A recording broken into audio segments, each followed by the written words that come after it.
pela confiança de sempre nos colocar, desde que possa, para trazer uma palavra. E aproveitando o ensejo, queremos agradecer a Deus e orar por ele para que ele possa em breve regressar em paz para a sua igreja e para todos nós. Quem diz amém? Amém. Ele que está em viagem missionária. Desejo convidar os irmãos para lermos a palavra de Deus na primeira carta do apóstolo São João.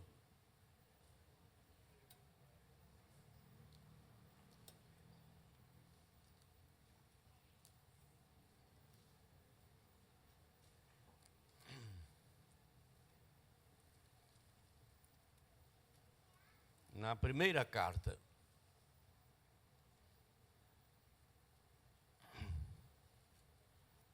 E o capítulo 5. Primeira carta, a maior delas, já é pequena, não é? Mas tem cinco capítulos. Então, leamos apenas o versículo 19. Esperando em Deus que Ele nos ajude a argumentar um pouco sobre esse versículo. Todos encontraram? Diga amém. Sabemos que somos de Deus e que todo mundo está no maligno.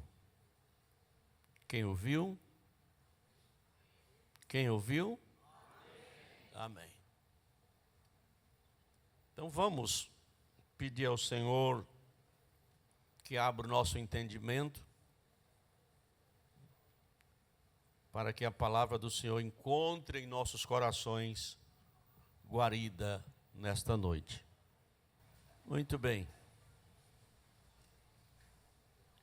A carta, ou as cartas de João, porque são escritas praticamente na mesma época, mas principalmente essa carta que li o versículo,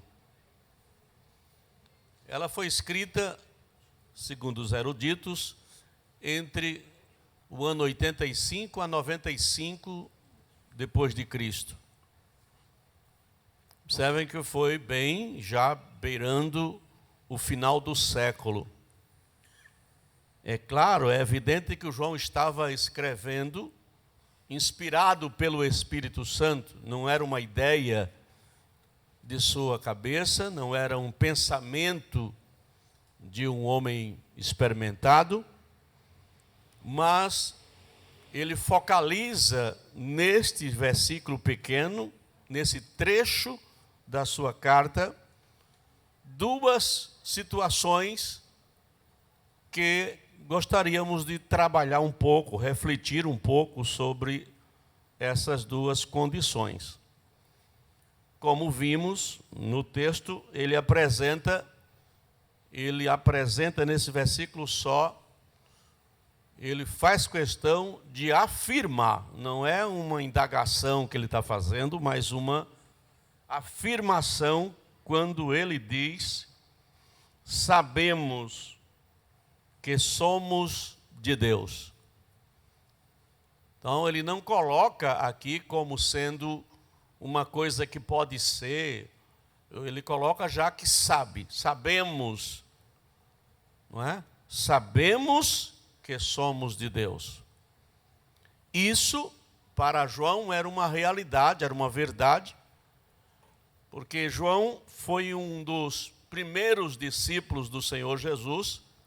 Ele e seu irmão Tiago eram pescadores, juntamente com o seu pai Zebedeu. E quando Jesus passou chamando eles, eles deixaram a pesca, deixaram as redes, deixaram o seu próprio pai, que trabalhavam nisso, era a sua profissão, vamos dizer assim, e deixou tudo, ou deixaram, ele e o irmão deixaram tudo para seguir Jesus. Possivelmente, João era o mais jovem, ou um dos mais jovens discípulos. E tinha uma consideração muito grande da parte do Senhor, que devido à sua forma de agirem, de estarem sempre com o Senhor, é claro que como aluno, sempre aprendendo. E algumas vezes, quem está aprendendo vamos dizer assim, corrigido, como daquela vez que João e o irmão veio falar com Jesus para pedir a Jesus, principalmente o João, que pediu a Jesus para Jesus dar poder a eles, imagina, para ir lá nos samaritanos e pedir para cair fogo sobre os samaritanos, porque eles rejeitaram, não estavam recebendo a palavra do Senhor. E aí Jesus usa a expressão Boanerges para eles, vocês não sabem ainda de que espírito são, me pedir isso. Então era um processo de aprendizagem que ia levar um tempo. E depois havia entre os próprios discípulos, que viam a intimidade de João com Jesus, havia também uma certa inveja de alguns, havia também comentário entre eles, de que João ia ficar até o fim, até Jesus voltar, e aí Jesus até tomou partido nesse negócio, dizendo assim, e se eu quiser? Como quem diz assim, vocês vão fazer o quê? Não é? Tem coisa que só Jesus pode fazer. Mas os homens, às vezes, tratam ou veem como quem está vendo um bordado de uma coxa de cama, imagina uma coxa de cama, bordada, um bordado bem bonito, forrada na cama, e você olha e se agrada daquele desenho, aquele bordado, mas se você olhar somente pelo lado de cima, o lado que está o bordado, o desenho bem feito, colorido, né? Você não vê nenhuma linha trançada, amarrada, vê? Não. Você só vai ver isso se você tirar e ver o avesso do lençol, ou da coxa, não é? Porque pelo lado de cima está tudo muito bem, mas por baixo é um alinhamento de linha para lá, linha para cá, nó vai, nó vem, não é? Mesmo assim é a vida das pessoas quando não sabem o dia de amanhã, ninguém sabe, não sabe o que vai acontecer, e fica cada um dizendo uma coisa ou outra. João teve todas as experiências quando vivia durante aqueles anos com Jesus. Mas o mesmo João, se vocês observarem, depois que a igreja foi inaugurada, Atos dos Apóstolos, os primeiros Atos dos Apóstolos, escrito por Lucas, não cita João. Aparece um outro João lá, o João Marcos, que é aquele que vai que era parente do Barnabé, não é? E foi na primeira viagem missionária com Paulo e Barnabé, seu parente, e depois ele desiste da viagem missionária. Eu acho que ele pensava que era um bom passeio, e aí a viagem não foi assim como ele esperava, ele pediu para regressar, e causou um impacto muito forte em Saulo. Mas a gente não vê no livro de Atos citações sobre esse João aqui. Esse João que foi o último apóstolo a falecer. Já no final do primeiro século, ainda estava lá no final do primeiro século, sendo aquela maior autoridade apostólica entre as igrejas. Então, durante esse tempo todo, que se Jesus estava, a igreja inaugurada nos anos 30, agora João já estava beirando não sei se a carta foi em 85, como os eruditos não sabem também, até porque o nosso calendário, existe um erro no nosso calendário chamado gregoriano, não é?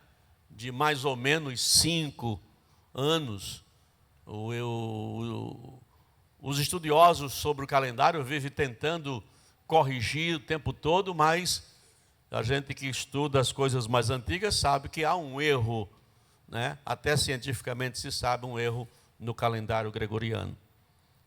Então, já nessa época, a igreja estava atravessando sua fase, vamos dizer assim, de um milênio novo. Na chegada de um milênio novo, já havia outros discípulos que depois se tornaram, eram discípulos de João e se tornaram os pais da igreja, como a gente sabe, Tertuliano, Papias e tantos outros. E interessante é que nessa primeira carta, João não identifica-se como autor.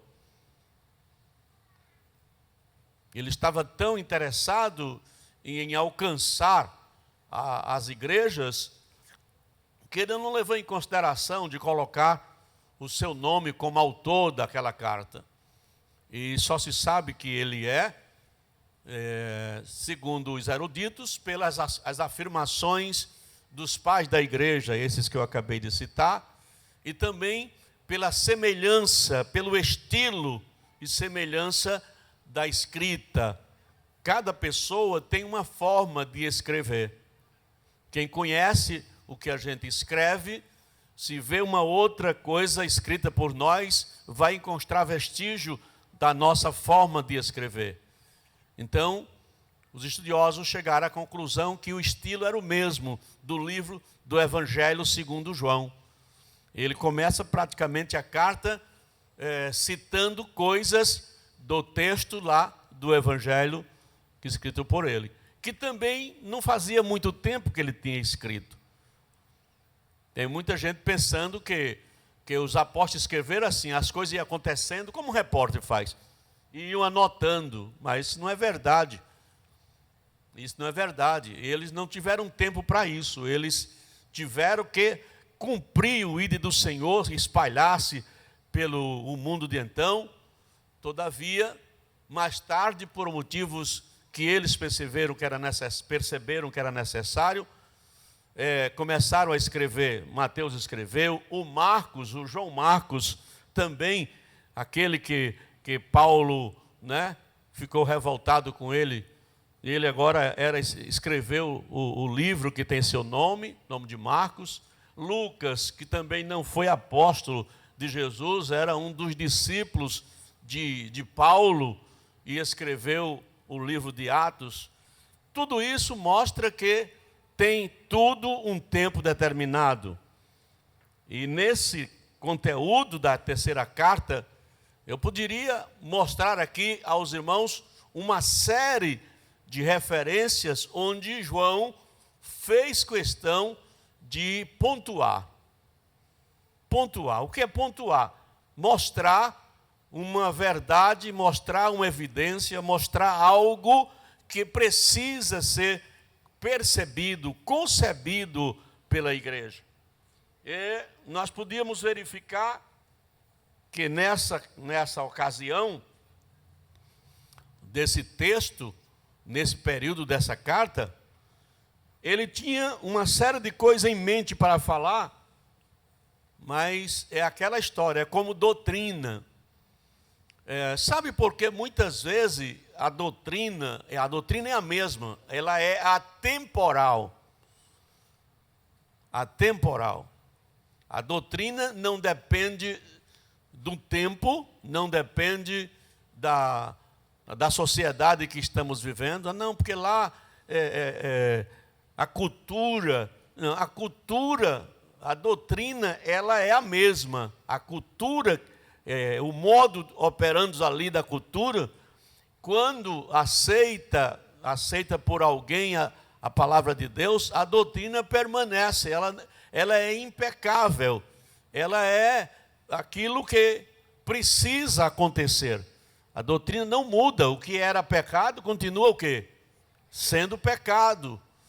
E se alguma coisa, depois que você é crente, mudou, então não era pecado.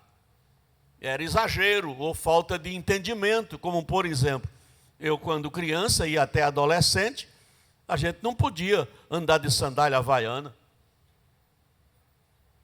Quem tem a minha idade sabe que era assim. Eu nasci e me criei no Evangelho, vi tudo isso. Eu recebi instrução na igreja de obreiros que dizia que quando a gente passasse por uma irmã, não precisava olhar para a cara dela, nem para a roupa dela, nem para ela, o corpo dela, somente desse a paz e passasse. Eu jovem, já adolescente, eu via isso. De onde vinha isso não era da doutrina de Cristo, mas da interpretação que alguém fazia de algum texto. Então, como eu disse, poderíamos aqui utilizar uma série de coisas que João pontuou,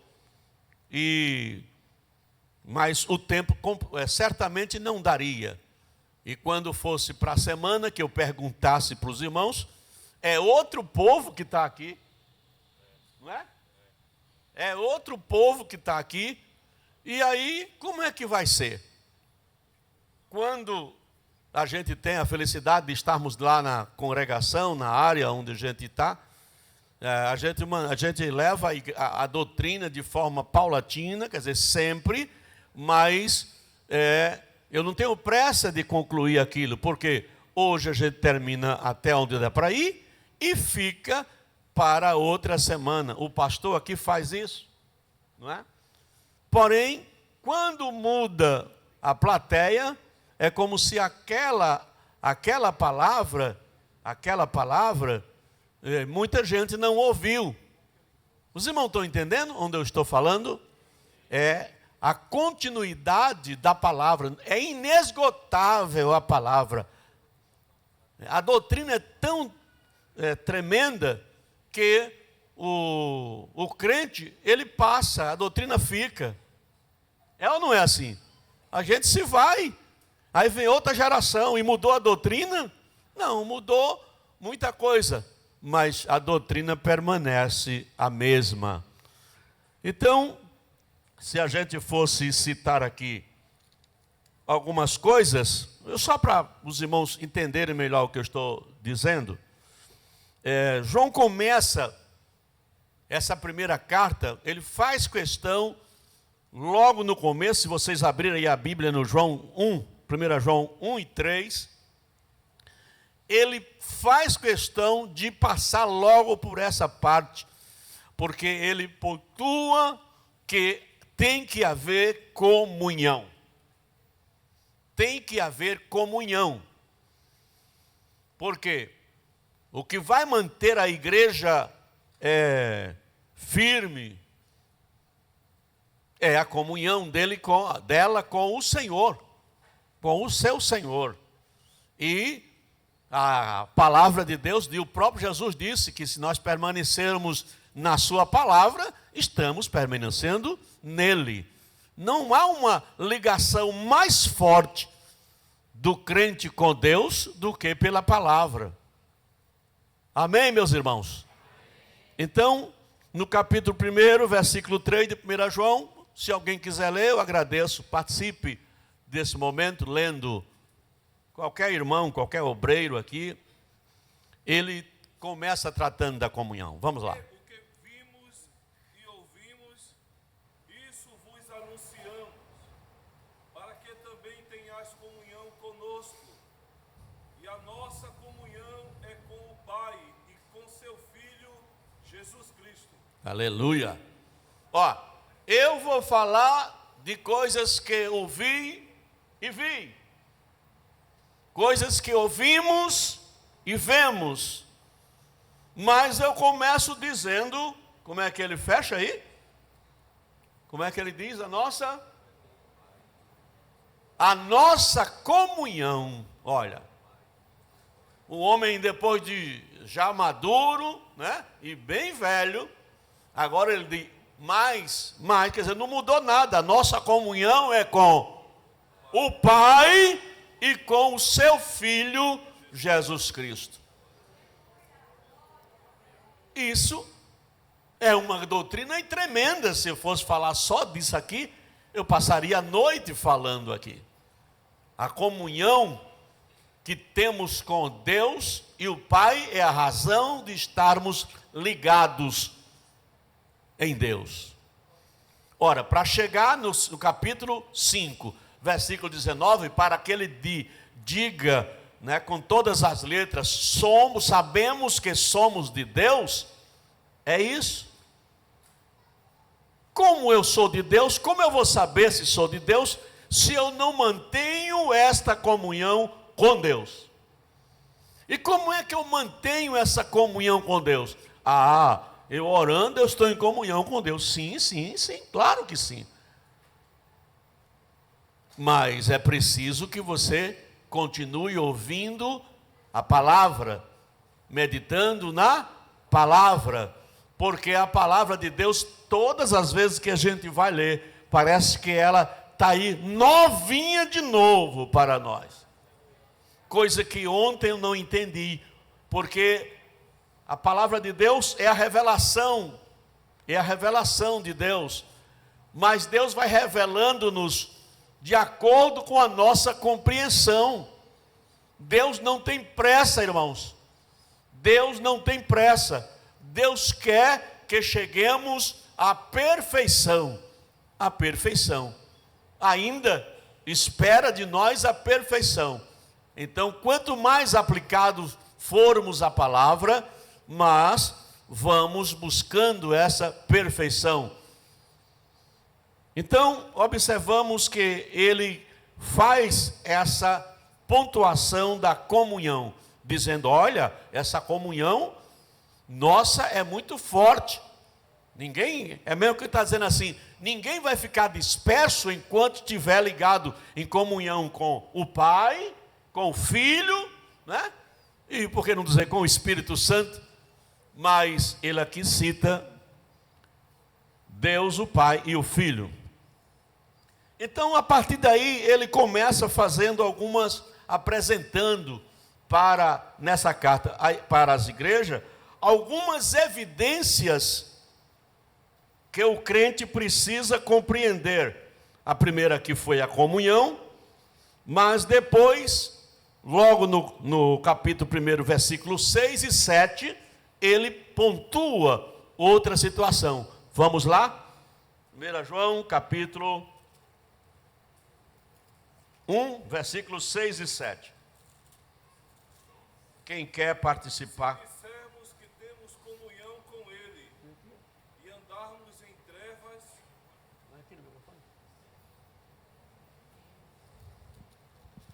se dissermos que temos comunhão com Ele e andarmos em trevas, mentimos e não praticamos a verdade.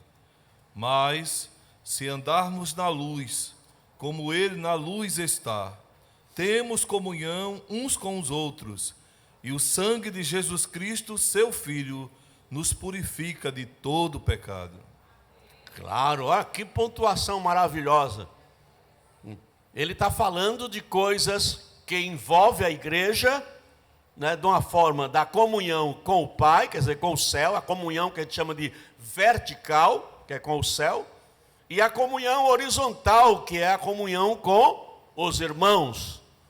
E aí ele pontua que se não estiver acontecendo, não estiver havendo comunhão entre os irmãos, tem alguém andando em trevas. Nós fomos chamados para andar na luz. Na luz. Essa luz que Jesus disse, inclusive, que nós somos. É verdade, para ter, é preciso que tenhamos experimentado. Ele diz, vós sois a luz do mundo e o sal da terra. Jesus está falando de coisas profundas, que no final, quando eu apresentar os porquês desse versículo, das duas afirmações, a gente vai ver que as duas afirmações são verdadeiras, mas muitos nunca vão alcançar, porque andam nas trevas.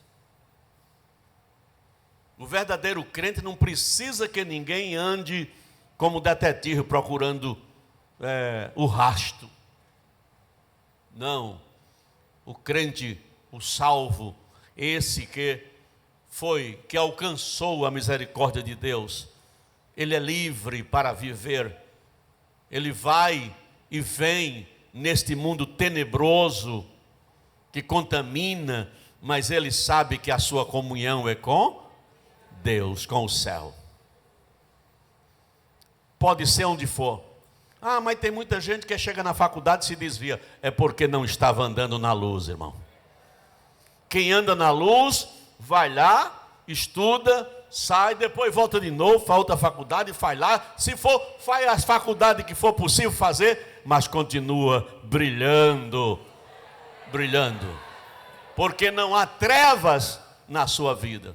Não anda na escuridade, anda seguindo a luz. Quem é o luzeiro que caminha?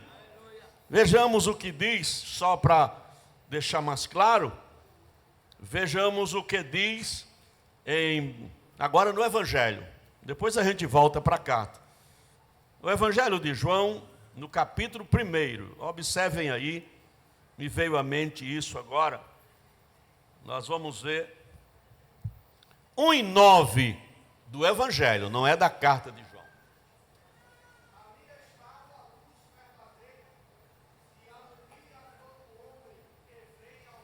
Quem é essa luz? Quem é essa luz? Jesus.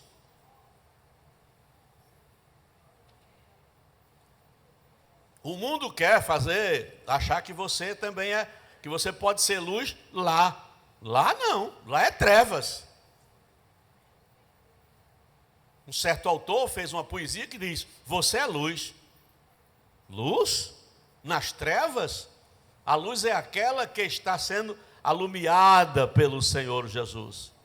O que é que diz o Salmo com relação à palavra? O que é que diz os Salmos? Hein? Vamos lá? Lâmpada para os meus pés.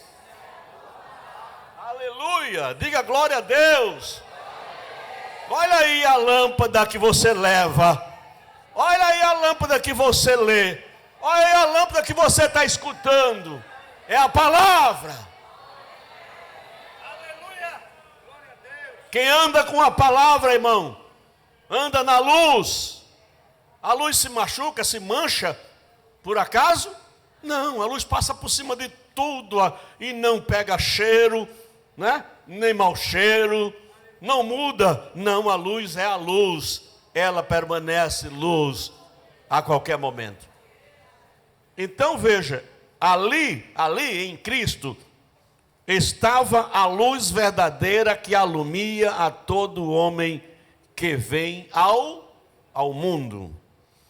Voltemos para o texto da primeira carta. Então ele pontua essa questão da comunhão e se não é possível, se a pessoa não tem essa comunhão, então é porque essa pessoa não está andando. Olha, inclusive no versículo 7, o negócio fica bem mais firme. Como é que diz o final, o versículo 7? Só o versículo 7 do capítulo 1, que foi lido aqui. Mas, se andarmos, aí você veja que tem um se, né? Tem uma que podia estar sendo uma afirmação, mas não é. Então, se andarmos na luz, tem o quê? Como? Na luz como ele. Na luz está. O que acontece se andarmos na luz como ele está na luz? O que acontece? Eu queria ouvir os irmãos obreiros. Como é? Uns com os outros. Mas o irmão passou por mim e fez que não me viu. Não vai morrer por causa disso, não. Nem vai deixar de dar glória a Jesus por causa disso, não. É porque é ele que não tem comunhão. É ele, essa pessoa que não está andando na luz. Que comunhão vai ter a luz com as trevas? Que comunhão vai ter? Você tem que saber, eu estou andando na luz, Jesus. Tu sabe, Jesus. Tu sabe o preço que eu estou pagando. Mas a irmã passou, nem me cumprimentou. Foi que não viu. Não chore não. Não faça cara feia não. Continue brilhando. Continue brilhando.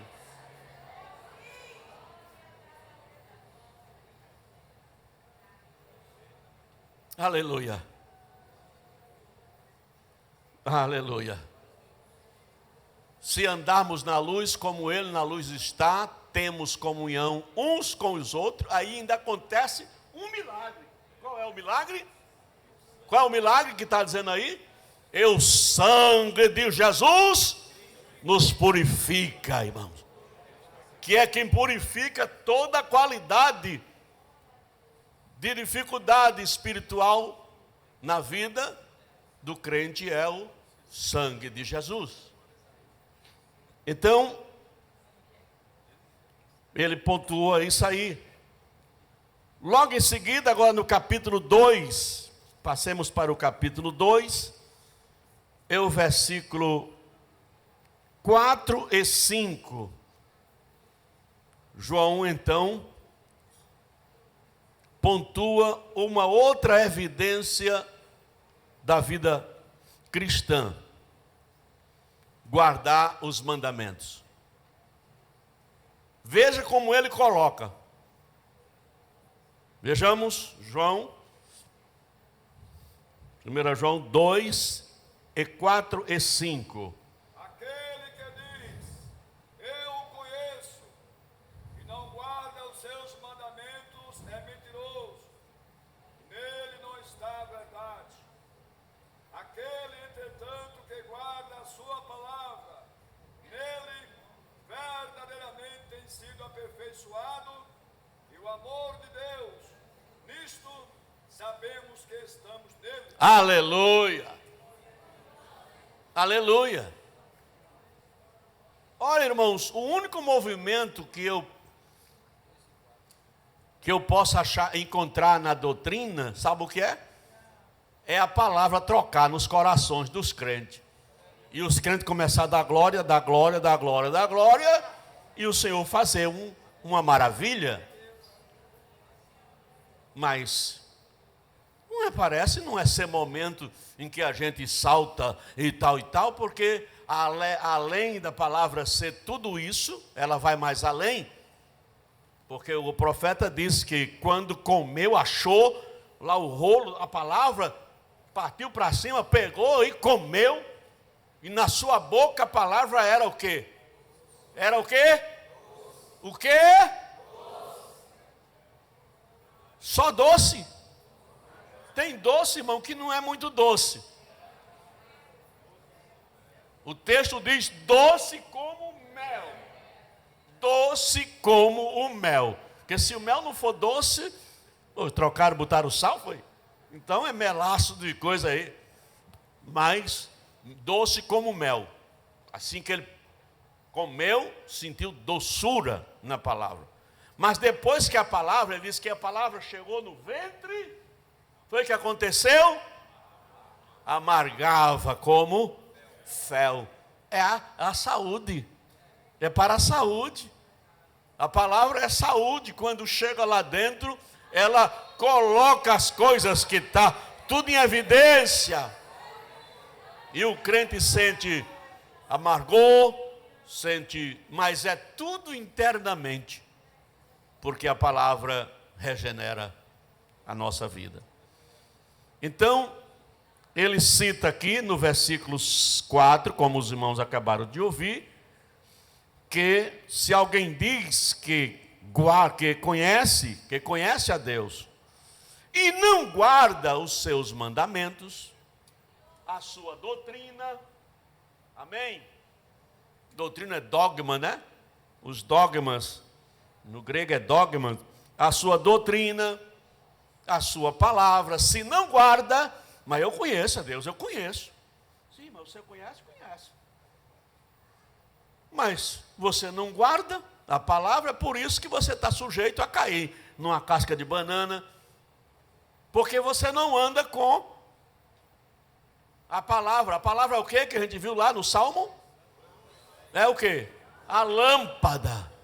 É lâmpada, aí não diz nem pelos meus olhos, diz para os meus, que é onde a gente tropeça. É nos pés. Jesus, quando falou sobre os olhos, disse que os olhos são a luz do corpo. É por ele, pelos olhos que a gente vê as coisas. Mas aqui o que eu preciso é andar sem tropeçar. E para isso eu preciso da luz da lâmpada, que é a palavra. Luz, lâmpada para os meus pés e luz para os meus caminhos. Não sei quanto tempo eu vou caminhar, mas eu espero que durante todos os dias da minha vida haja luz no meu caminho. No versículo seguinte ele diz: qualquer que guarda a sua palavra, o amor de Deus faz o quê? Está nele. Quando você vê alguém agindo, diz que é crente, mas agindo como se não tivesse temor a Deus, fazendo mal, desejando mal, ou criando alguma situação atrapalhada com alguém, com algum servo de Deus, ou mesmo que não seja, agindo como ímpio, essa pessoa não guarda a palavra, irmão. Quem guarda a palavra tem temor a Deus. Quem guarda a palavra, como eu disse, não precisa ninguém sair vigiando, não. Ele tem temor, ele está teleguiado pelo Espírito de Deus. Ah, mas agora a gente tem a tecnologia que leva a gente para o endereço que a gente bota e vai lá, ó. Ah, antes disso, os crentes já eram guiados pelo Espírito Santo. Não tropeçavam, porque guardavam a palavra de Deus. Amém? Guardava a palavra de Deus. Então, é preciso que guardemos a palavra para que o amor de Deus permaneça em nós. Versículo 5. Verdadeiramente, permanece verdadeiramente aperfeiçoado. Se eu tirar a palavra de mim, esse aperfeiçoamento não vai acontecer nunca. Eu estou sendo aperfeiçoado, lapidado.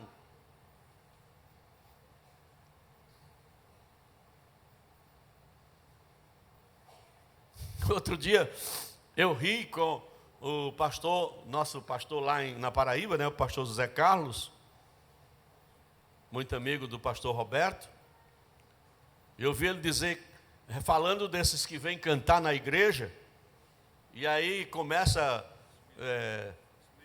ele disse esmerilhar. Não esmerilhe não, cante a coisa da forma correta, que essas pessoas ficam fazendo voltinha, ele chamou de esmerilhar.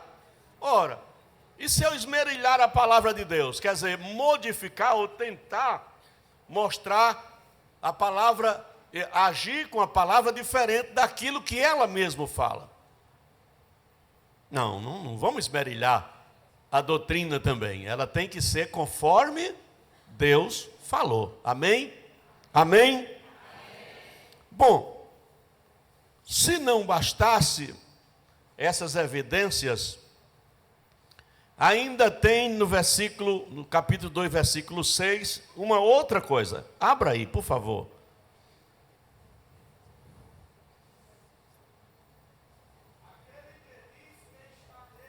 Sim.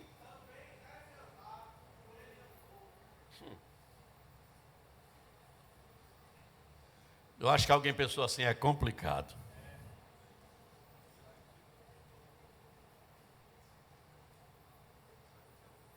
Mas se estamos nele, eu nem falei ainda do objetivo lá, do versículo que eu quero chegar. E a hora está correndo, parece que hoje o relógio fez assim, né? Eu nem cheguei lá, porque ele começa com uma afirmação.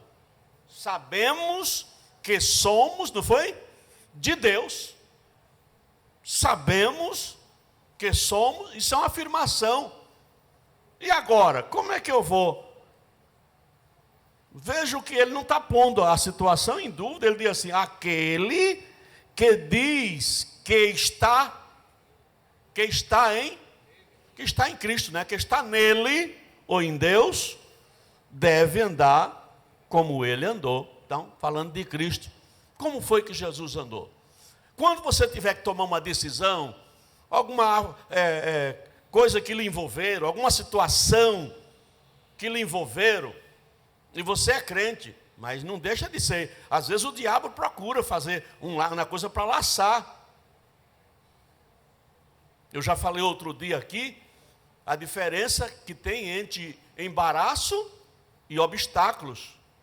A Bíblia fala das duas coisas. Os obstáculos, geralmente não somos nós que botamos para nós. Os obstáculos são outras pessoas que colocam. Os obstáculos existem na nossa vida. Alguns parecem até intransponíveis para nós. A gente olha e diz assim, eu não tenho condição de tirar da minha frente. Eu preciso que Deus faça. Os impedimentos, que são a mesma coisa, podem ser colocados até pelo próprio Deus, porque não quer que você vá para um lugar. Nunca reclame quando a coisa que você ia e tal, e deu errado. Não reclama. Deus pode estar te tirando de uma situação, irmão. Não, eu tinha que passar nada. Você, quando saiu de casa, não orou, não pediu ao Senhor que guiasse você para aquele propósito. Se der diferente, creia que o Senhor está no comando.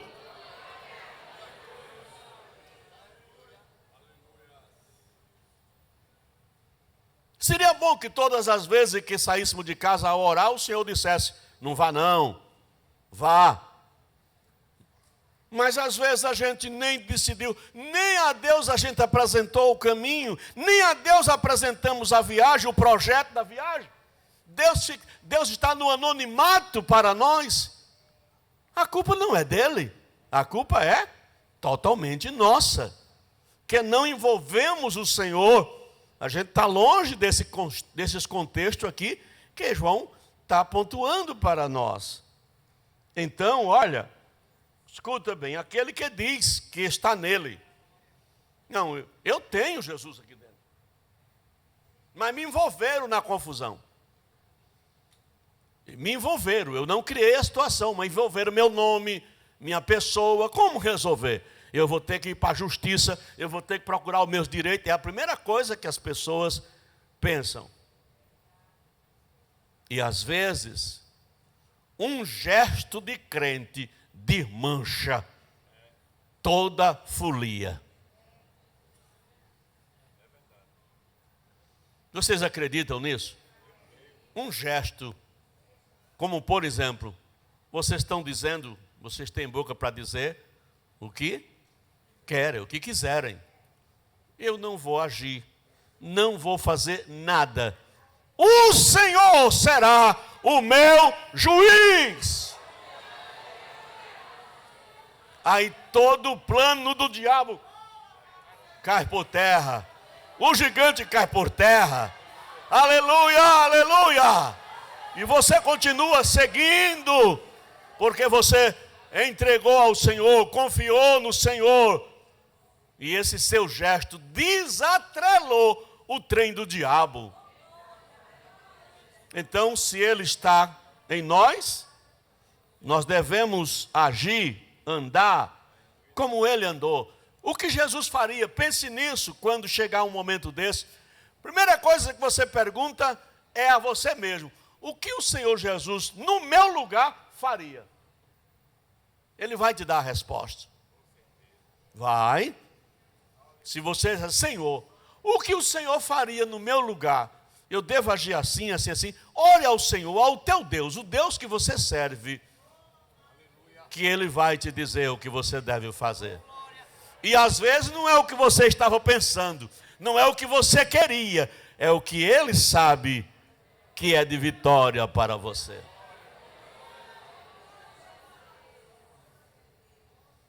Faz muitos anos, o que eu vou citar aqui, eu não gosto de citar, fazer coisas assim, mas às vezes é necessário para entendermos. Acho que em 1984, eu vi o pastor Antônio Ulisses falando de um fato que aconteceu lá na igreja em Itapsuma. E ele pontuou que duas irmãs da comissão entraram em atrito, em litígio. E a confusão foi muito grande, mas por parte de uma delas. A outra simplesmente estava envolvida, porque aquela pessoa envolveu, mas não disse uma palavra sequer. E aí as outras irmãs diziam assim, mas irmã fulana, o senhor não está ouvindo o que a irmã está falando? A senhora não já soube? Já. Que ela está enchendo por aí, está falando assim, assim, assim, e a senhora não se defende? Ela disse, não, eu tenho um advogado que nunca perdeu em questão. João cita também nessa carta, filhinho, não pequeis, mas se pecardes, tens um advogado. Quem é o advogado dos crentes, irmão?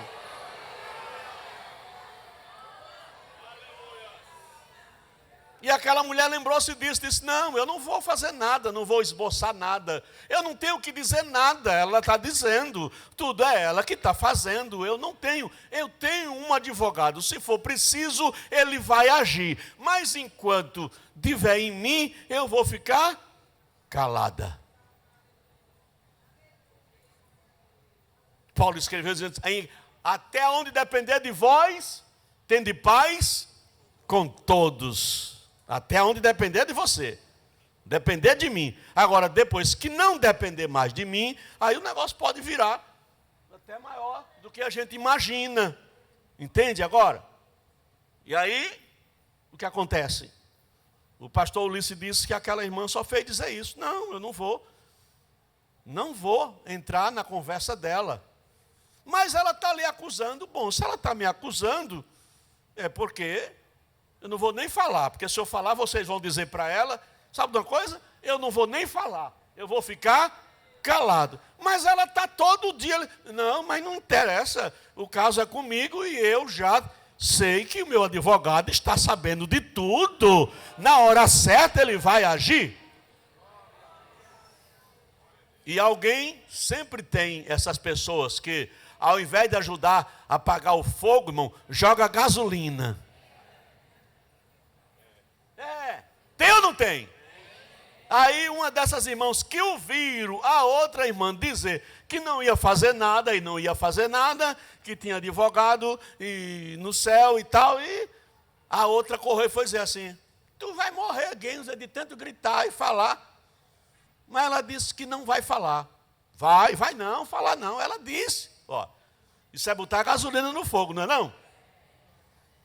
Aí a irmã agitou-se, a que estava fazendo acusações, agitou-se e foi provocar a irmã na casa dela. Vê que o negócio onde parou. Chegou na casa da irmã, na rua, na porta da casa. Não foi assim, ô de casa, pai do Senhor, foi não, assim. Ó irmã! Se você é mulher, saia. Vem aqui fora. Ela estava cheia de Deus, não estava, irmão?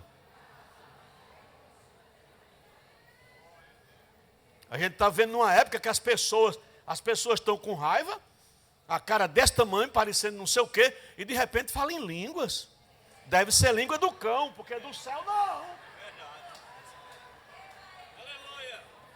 Como pode? É assim, é? Então, a irmã gritou, saia se você é crente, se você é mulher, não sei o quê, vem aqui fora. A irmã, meu Jesus. tu não és o meu advogado. Eu estou em silêncio até agora. Ela orando lá dentro. Mas agora foi muito longe. Ela veio na minha porta, fazendo um maior escândalo aqui na rua. Todo mundo sabe aqui que eu sou tua serva, Jesus. Nunca dei escândalo. Essa mulher veio na minha porta. Aí ela sentiu de Deus. O Espírito Santo fala com o crente? Vai lá. E não diga nada. Diga somente assim. Fora isso, diga somente assim. E lá. Que o resto eu me responsabilizo. Quem foi que disse é forte? É forte, irmão. Coisa de crente tem que ser forte. Só vence se for assim. Então o pastor Ulisses contando isso que eu estou falando aqui. Eu acho que eu estou esmerilhando. Mas foi em 1984 que eu vi ele dar esse testemunho. Então, de repente, a irmã foi lá na frente, apareceu na porta, aí calada. Aí a que estava na rua gritando assim, eu tenho mais raiva de você do que você imagina, porque você é daquelas que não fala, fica calada, não diz nada. Aí o meu ódio aumenta porque você não diz nada. Aí a irmã lembrou-se do que o Espírito Santo de Deus ele disse assim, irmã, e lá? E lá? E entrou. E lá que nada. Saiu pela rua espraguejando. E quando saiu daquela rua que entrou noutra, aí começou a ouvir uma voz que dizia assim, e lá?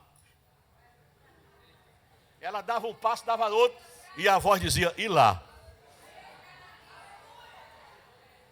Fechou os passos e a voz, e lá, e lá, e lá, e lá?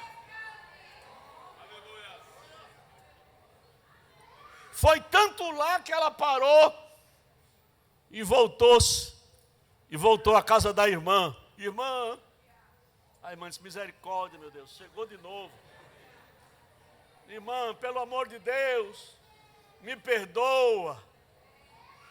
Porque essa palavra foi lá dentro de mim de um jeito que ainda não saiu. Está aqui, e lá, e lá, e lá, e lá. Isto é fazer conforme a palavra de Deus. Se ela tivesse falado alguma coisa, ela tinha resolvido? Não, irmão, verdadeiramente não. Ela tinha colocado também palha no fogo. Deus quer te defender, quer alumiar o teu caminho, quer estar dentro de você e você ser vencedor, mas você tem que levar a palavra consigo. Agora, fechando aqui, vamos pensar no versículo que tomei como base.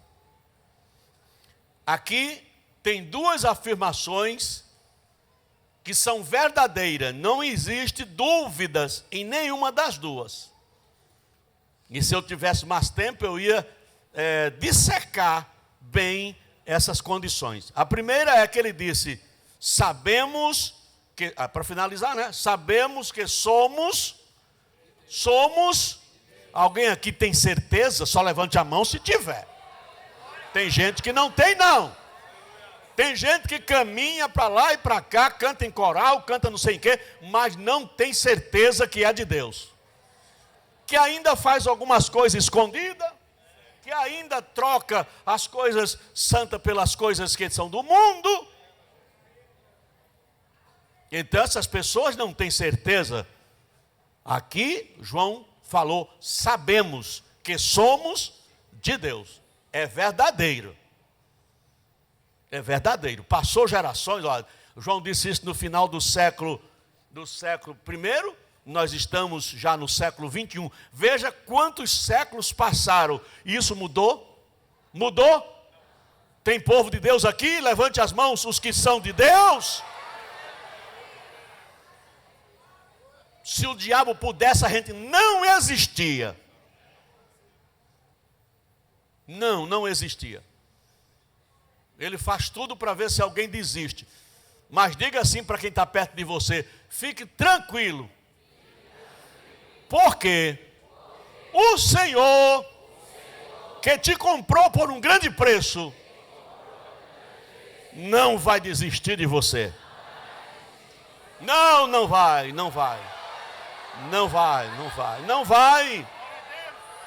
vai. E enquanto você conservar a palavra dentro de você, você não perde a batalha, você não fracassa, não tropeça e ainda mantém a sua comunhão com o céu e com os irmãos. Então, vejamos a segunda. A segunda frase que ele fala, primeiro é: sabemos que somos de Deus. A outra, qual é a outra? Que todo mundo está no maligno. Isso mudou? Mudou? Não. As duas coisas são verdadeiras e estão aí.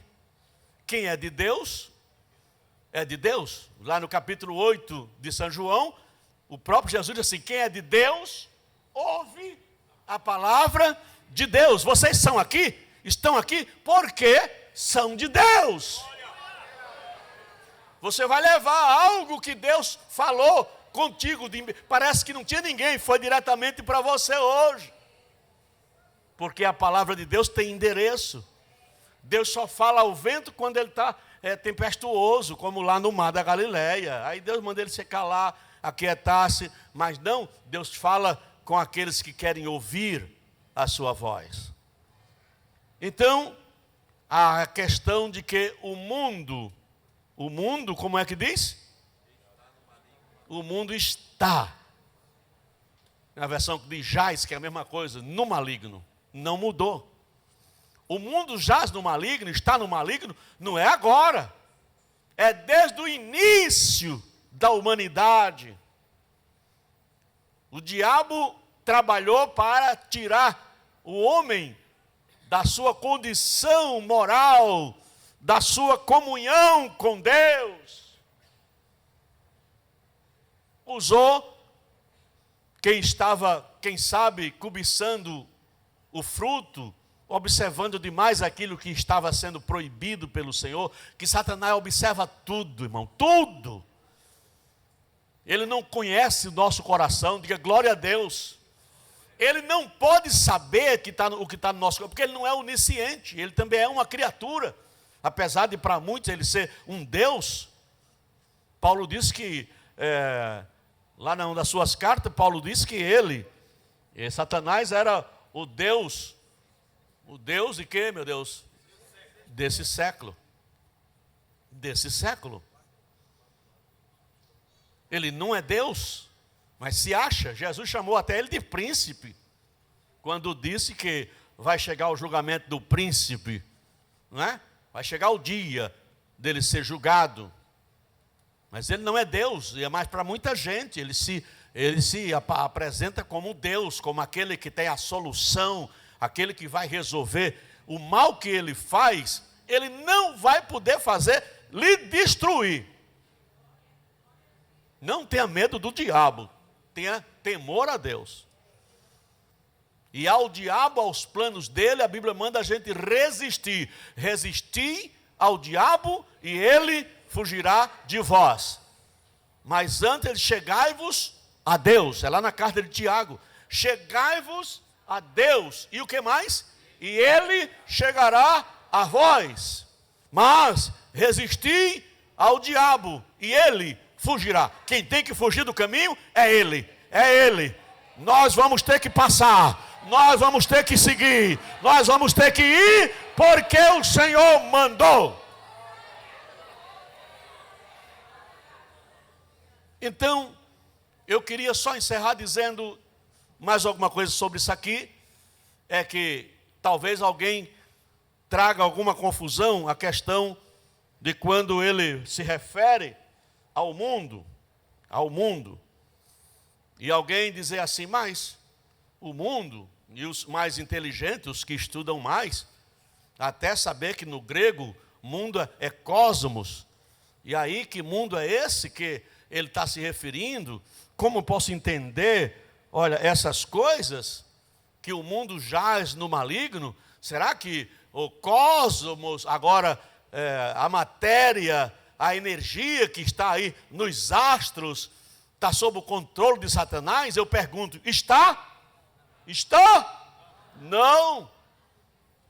Satanás não é isso tudo não, irmão. Quem é ele? Não é? Ele procurou o mundo, mas o mundo humano, o mundo sistêmico. E ele começou lá, quando a família ainda estava sendo construída, ainda o lar estava sendo aperfeiçoado, e ele conseguiu mudar, fazer aquele pessoal sofrer. Nasceu os filhos e um foi e matou o outro, tudo por motivação diabólica. Mas o Deus que a gente serve é o mesmo. Ele nunca deixou de amar. E usou o que para nos salvar? O seu grande amor. O que é que diz a Bíblia em João 3,16? Porque Deus amou o mundo de tal maneira que deu o seu Filho unigênito, para que todo aquele que nele crê não pereça, mas tenha a vida eterna. O Senhor nos resgatou.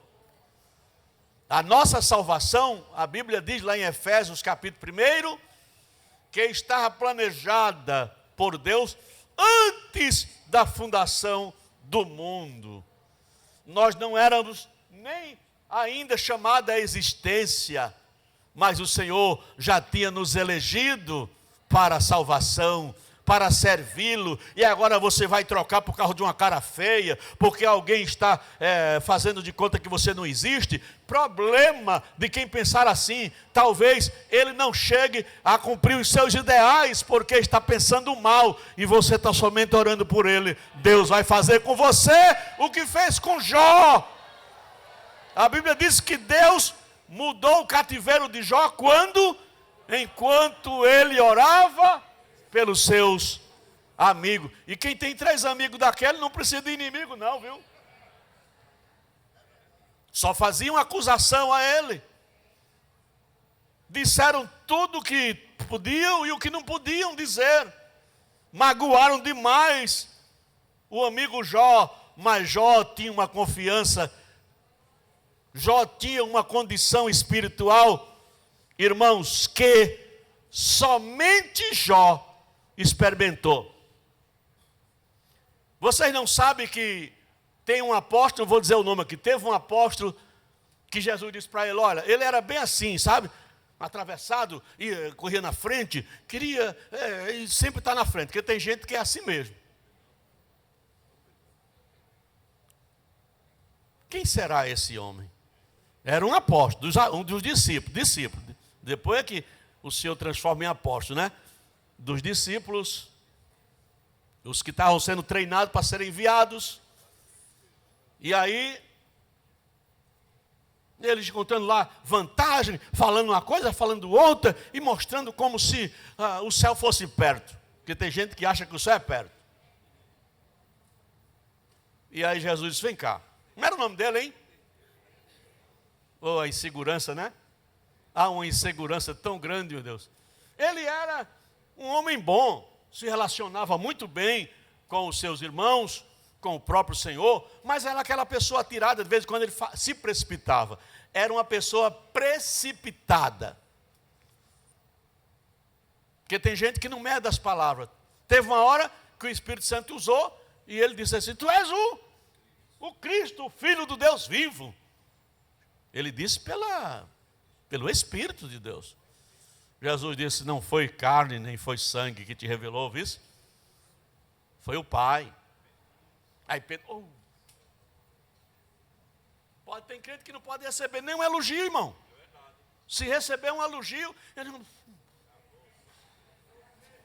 já sai, né? Se achando. Foi o pastor presidente disse esse elogio. Zezinho ali. O Zezinho pensando que eu não sou nada. Zezinho.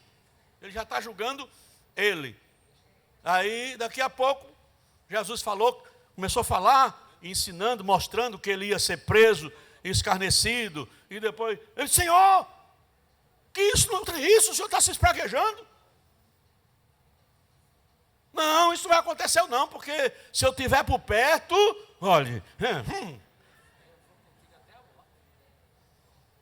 não diga isso não, homem. Quase que dizia assim, o seu super-herói está aqui. Se for por causa de uma espada, eu tenho uma. Foi o que Jesus disse para ele. Foi o Espírito que te revelou. Foi assim? Disse o quê? Para trás de mim, Satanás. Com a mesma boca. Eu falei que tem pessoas que estão com a cara desse tamanho, com raiva. Sai dele. Ou sai dela. Não é de Deus, irmão. O Espírito de Deus não está nessa situação. Quando a coisa de Deus está aqui dentro, olha, você olha, vou para o crente, às vezes ele está passando uma luta somente de Deus, Deus sabe. Mas se você precisar de ouvir uma palavra, consulta ele, para ver se ele não tem uma palavra de Deus para você. Ela tem uma palavra de Deus. É assim que a coisa funciona. Então, encerrando por aqui, o plano do diabo vai existir sempre. Ele não muda, o mundo jaz no maligno. O que João vai dizer no capítulo 2, para encerrar, versículo de número 15. Abra aí, eu vou encerrar com esse versículo. Capítulo 2, a gente está dentro da carta, né? Não ameis o quê? Ai, meu Deus. Tocou na ferida de alguém aqui? É a palavra de Deus. Não ameis o mundo, nem o que no mundo há. Se alguém ama o mundo, o amor do Pai não está nele. Aí é que vem a condição do que eu falei. São duas frases verdadeiras. A primeira, sabemos que somos de Deus. Mas aí, será que a pessoa que está amando o mundo tem essa certeza? Ah, mas eu não faço não, porque a doutrina não deixa. A pessoa que diz isso, não está, irmão, balançado para o lado do mundo? E assim, eu não amo o mundo, eu não quero, porque eu não sou mais do mundo. Às vezes o desejo já está ali, por qualquer motivo que acontece, a pessoa sai do coral, sai do conjunto, sai da igreja, e aí na outra semana, você encontra ela na rua, já totalmente diabólica. A aparência mudou, cheio de balagandãe, roupas conforme o mundo, andando. E aí, já havia aquilo no coração. Será que essas pessoas estão dentro desse contexto? Sabemos que somos de Deus? Vejamos, mas porque tudo que há no mundo, versículo 16, estou lendo, a concupiscência da carne, a concupiscência dos olhos e a soberba da vida, não é de quem? Não é. Se você está desejando muito uma coisa, e isso está muito forte na sua vida, isso não é mais um desejo, irmão. Já é uma concupiscência. A concupiscência é um desejo demasiado, descontrolado. E aí você está passivo de ser envolvido nessa competição com o diabo, não é?